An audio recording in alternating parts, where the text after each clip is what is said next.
Hello, I have a quick update on a new Rush feature. This is going to be a very fast video because Walter is going to do most of the work for me.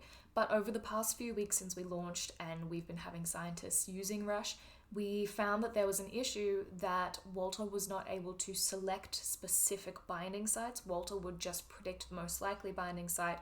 And if you wanted a specific binding site, you had to actually go and manually define it, which was annoying and not ideal. And our job is to make life easier. So we have taught Walter how to define a specific binding site based on a set of residues that you give him, or based on just the name of the binding site, or based on a co-crystal ligand that is in the structure at that binding site.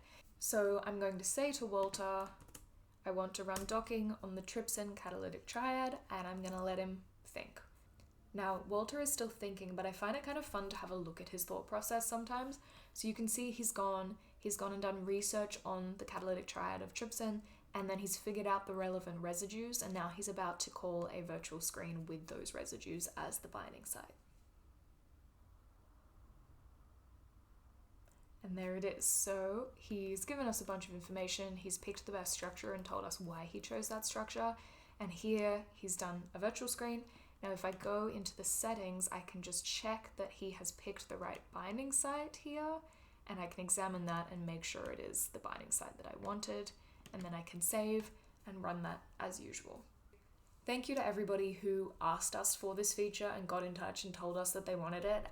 If you tell us what you want, we can provide, and we appreciate the feedback as always. Also, as always, I'm going to put a link down here somewhere where you can go and use Rush for free, try it out, tell us what you think, send us your feedback just like this.